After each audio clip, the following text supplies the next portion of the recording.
Welcome back to What the Truck here at Global Trade Tech presented by American Shipper. I'm Dooner here with the dude, and we are super excited to bring on our first guest. It is David Arsenault. He's the advisor to Bloom's CEO. He's that fourth generation merchant marine. He graduated from the U.S. Merchant Marine Academy located in Kings Point, New York. David, thank you so much for joining us on the air today. Thanks, guys. I'm happy to be here. Now, we got a little insight, and I'm a Zoom watcher. I don't know about you guys when you watch conferences, but I'm always looking at all the knicknacks in people's rooms and the couches and everything. And I saw that wonderful, wonderful wheel behind you, right? Tell us a little bit about that and your merchant marine background, because I think it's fascinating. Well, that ship wheel came off of a vessel, actually, that I did not own, unfortunately. But I was able to pick that up. But maybe more importantly, the one that has more sentimental value to me is the sextant over my other shoulder, which is used in celestial navigation. That was my grandfather's. As you mentioned, I'm a fourth generation mariner. So he was a captain in the U.S. Navy and the Merchant Marine. That sextant has seen more action than most anyone on the planet, and I only wish it could talk right now, because the sea stories it would have would be something. Now, what would a young person, just before we move into also, what would a young person learn by going to the Merchant Marine Academy? You're a fourth generation, so you're sold on it.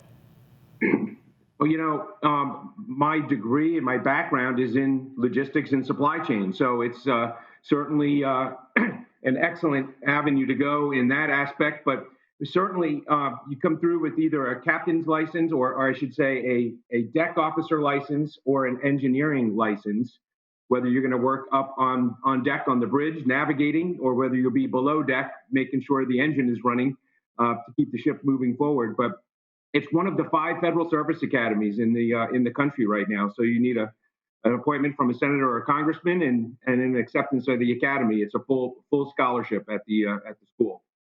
Yeah, David, in reviewing your exec bio, obviously you have very impressive bio, and including international supply chain background includes being CEO of a major shipping company, HMMA, CCO of a technology company, Globe Wireless, CSO of an IEP DCLI, and president of your own consulting company. And aside from having a great football name, as we discussed before, my favorite soccer team. Who do you root for? I root for Arsenault. Yes. They're in the Premier. They're in the Premier League. What can you tell us about? Seriously though, what can you tell us about Bloom Global and their digital solutions that makes Bloom unique? If you think about Bloom and the roots or the origins before it became Bloom, this is a company that has got a 26-year history, starting back as Res 1. Really on the domestic intermodal, where they really got their initial footprint established. And if you think about the domestic intermodal space itself, it's really the rail in lieu of truck. So from a supply chain perspective, it comes down to hours. And what we really looked at was building off of that initial foundation and 26 years of big data that was really supporting the domestic intermodal business in the U.S., and expanding that out to really an international multimodal TMS that we now have established through Bloom today. It's been a really exciting journey, and I joined the company about the same time that Pravinder did a couple of years ago. He's one of the sharpest minds in the business, and he really understands it from both the technology perspective, but with his unique background coming from Hewlett Packard, he sees it from a customer perspective view. So when you look at that, and where I come in to really help in subject matter expertise is kind of on all things kind of logistics and working through that process.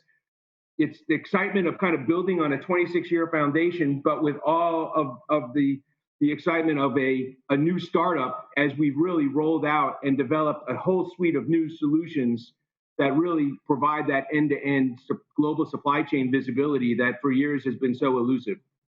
David, let's talk about those solutions. 2020, it's been the great pivot for everybody. Everybody's chance have changed. So let's talk about having the right solutions at the right time. What kind of digital solutions is Bloom Global offering, and how do they fit into this equation? Well, what we're seeing, if you go back over time, we saw the impact of like the Great Recession of 2008 and 9, and then what was thought to be a recovery in 2010, which turned out to be more of an inventory replenishment push more than anything. where there used to be events that would affect, every 6 years on the contracts with either the ILA or ILWU, what we've seen in more recent times is every year there is now some major supply chain disruptive event.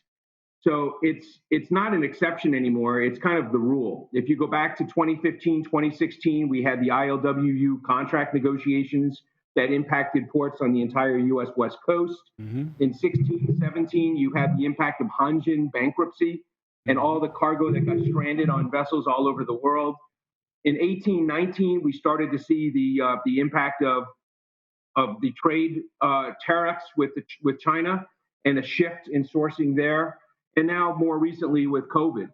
So what really has happened is with the solutions that Bloom has developed, which is really that true end-to-end global supply chain visibility across all modes, is something that is enabling companies who thought they maybe had an excellent supply chain in place, but what it turned out to be is when you introduce the level of stress that we're seeing now in these supply chains, it exposes any vulnerabilities and weaknesses that you have.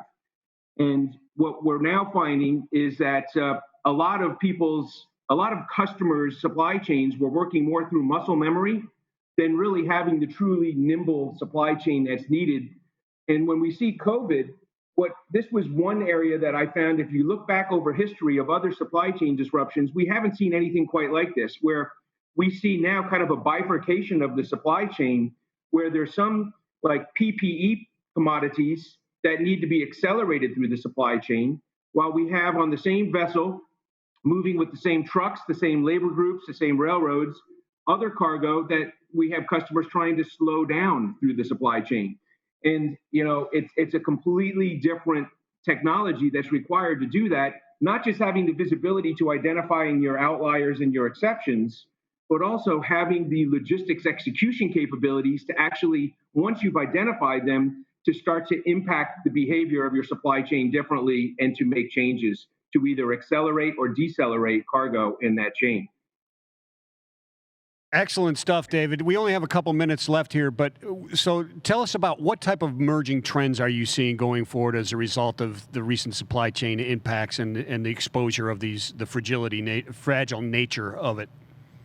Well, it's a great question. And I think first and foremost, and this is not just a brand new trend with COVID, but something that has been evolving, origin diversification, where we saw in 2019, China lost about a 6% share of the Trans-Pacific trade.